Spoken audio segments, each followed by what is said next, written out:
एक अधूरी प्रेम कहानी। आज अंकिता के कॉलेज का पहला दिन था। वह अपने कॉलेज के पहले दिन को लेकर इतनी खुश थी कि वह क्लास शुरू होने से 1 घंटे पहले कॉलेज पहुंच गई थी और अंकिता अपने क्लास में जाकर बैठ जाती है।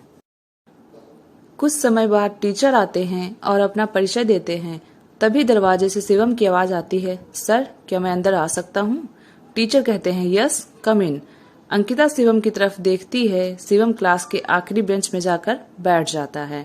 थोड़ी देर बाद टीचर स्टूडेंट से कहते हैं कि 2 दिनों के बाद आप लोगों का फ्रेशर पार्टी है। अगर कोई स्टूडेंट प्रोग्राम में भाग लेना चाहता है तो क्लास के बाद ऑफिस में जाके अपना नाम लिखवा सकता है। शिवम ने सोचा, क्यों ना मैं भी अपना नाम इस प्रोग्राम में लिखवा दूं। शिवम को गाने का बहुत शौक था तो उसने अपना नाम सिंगिंग लिस्ट में लिखवा दिया। 2 दिनों के बाद फ्रेशर पार्टी शुरू होती है। अंकिता भी प्रोग्राम हॉल में जाकर बैठ जाती है। थोड़ी ही देर बाद प्रोग्राम शुरू हो जाता है और कुछ समय बाद शिवम की बारी आती है। शिवम घबराते हुए मंच पे जाता है और गाना शुरू करता है।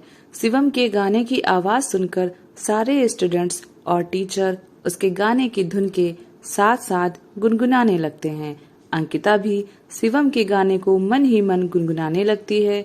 अगले दिन जब अंकिता कॉलेज आती है तो वह शिवम के पास जाती है और कहती है, कल तुमने बहुत अच्छा गाया था, तुमने सिंगिंग कहाँ से सीखी? तो शिवम ने जवाब दिया कि मैंने अपने दोस्तों से सीखी, और इतना कहकर वह वहां से चला जाता है।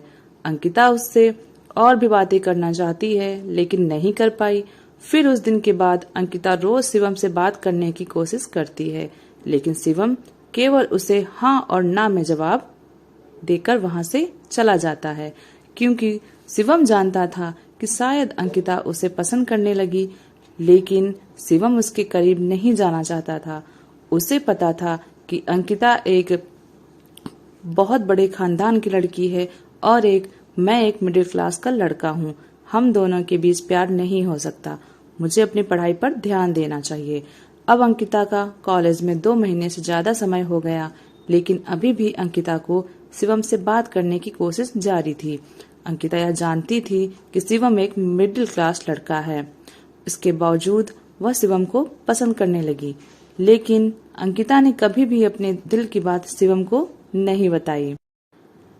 एक दिन अंकिता शिवम के पास जाकर कहती है कि आज मेरी कार खराब हो गई है, क्या तुम मुझे अपनी बाइक से मेरे घर तक छोड़ सकते हो? तो फिर शिवम कहता है कि मैं तुम्हें अपनी बाइक पे नहीं बैठा सकता। अगर किसी ने देख लिया तो क्या कहेंगे? कुछ नहीं कहेंगे, अंकिता बोलती है। मैं कह दूंगी कि हम दोनों दोस्त हैं, तुम डरो मत। शिवम कहता है, ठीक है। शिवम अपनी बाइक ले जाता है, अंकिता को बीच में बैठा लेता है। शिवम अंकिता को लेकर निकल पड़ता है। अंकिता बहुत खुश थी। वह शिवम से कहती है, काश तुम मुझे रोज इसी तरह अपनी बाइक पे बैठाकर मेरे घर तक छोड़ने चलो।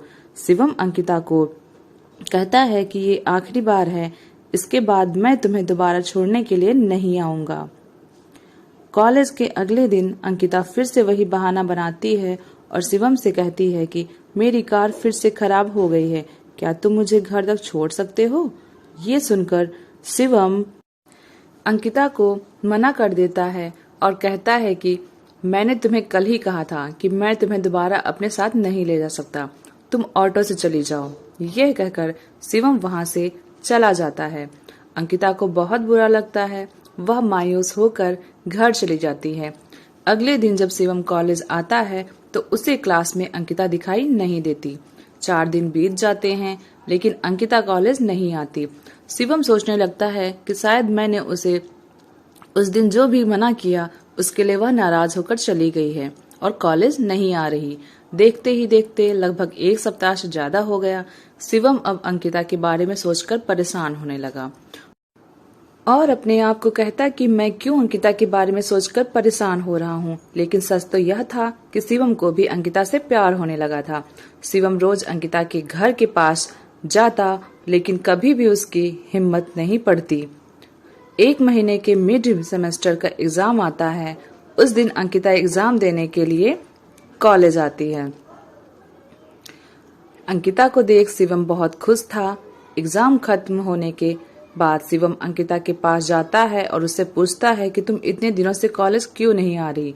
तो अंकिता जवाब देती है कि मेरे कॉलेज आने या ना आने से तुमको क्या फर्क पड़ता है, तुम्हें तो सिर्फ अपने आप से मतलब है, और तुमने तो मुझे उस दिन घर छोड़ने से मना कर दिया था। शिवम, हाँ, उस दिन मुझसे गलती हो गई, उसके लिए मैं तुमसे माफी मांगता हूँ, प्लीज मुझे माफ कर दो। अंकिता कहती है, तुम्हें नहीं पता लेकिन मैं तुम्हें पसंद करने लगी थी। पता नहीं क्यों तुमसे बात करने, तुम्हारे साथ रहना मुझे अच्छा लगने लगा था। ये सोचकर लेकिन तुम मेरी फीलिंग्स को समझते ही नहीं हो। ये सुनकर शिवम मुस्कुराते हुए कहा, कौन कहता है कि मैं तुम्हारी फीलिंग्स को नहीं समझता पागल, मैं भी तुम्हें चाहता हूँ। तुम मुझे बहुत पसंद हो, लेकिन कभी भी मेरी इतनी हिम्मत नहीं हुई कि तुम्हें बता सकूं। अंकिता कहती है, मैं तुम सच बोल रहे हो ना? शिवम जवाब देता है, हाँ, मैं अपनी कसम खाकर कहता हूँ, मैं तुमसे प्यार करता हूँ, मुझे तुमसे प्यार हो गया है। उस दिन के बाद अंकिता और शिवम एक हो गए, दोनों साथ चलने लगे। कॉलेज की पढ़ाई पूरी होने के बाद शिवम और अंकिता दोनों ने एक दूसरे से शादी कर ली और हमेशा के लिए प्यार के बंधन में बंध गए।